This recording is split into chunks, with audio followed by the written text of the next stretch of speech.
ଗ୍ରାମ ଦେବୀ ଓ ଗାଁ।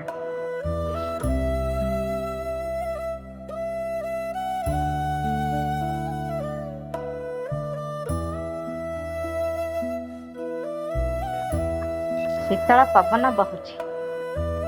ଗାଁର ଗଛପତ୍ର ପବନରେ ଦୋହଳି ଯାଉଛି।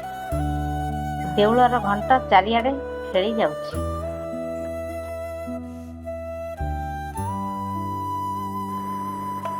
ଏବେ ଗାଁ ବୋହୂମାନେ ମନର ଦୁଃଖ, ଭୟ, ଆଶା ନେଇ ଯିବେ ମାଙ୍କ ପାଖରେ ସନ୍ଧ୍ୟା ଦେବା ପାଇଁ। ମାଙ୍କୁ କହିବେ ନିଜର ମନର କଥା।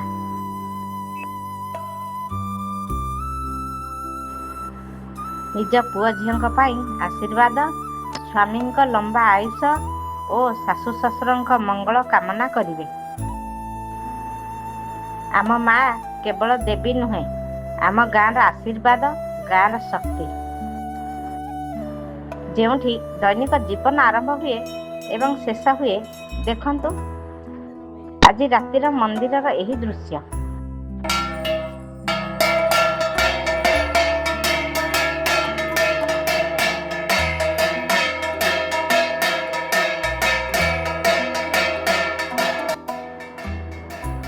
ଦେଉଳର ଘଣ୍ଟର ଶବ୍ଦ ମନରେ କି ଶୀତଳତା ଆଣି ଦେଉଛି। ଆମ ଗାଁର ଦେଉଳ ଆଜି ବି ଏମିତି ଶାନ୍ତି ଓ ଶ୍ରଦ୍ଧାର ଅନୁଭୂତି ଦେଉଛି।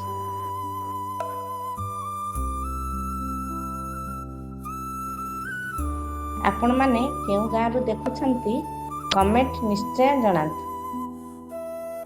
ଏହା ପୂଜା ସାରି ଆମେ ଏବେ ଫେରିଯିବା ନିଜ ଘରକୁ। ଆମ ଚ୍ୟାନେଲ ଗାଁ ମାଟିର ମଜାକୁ ଲାଇକ୍, ସେୟାର ଓ ସବସ୍କ୍ରାଇବ୍ କରନ୍ତୁ।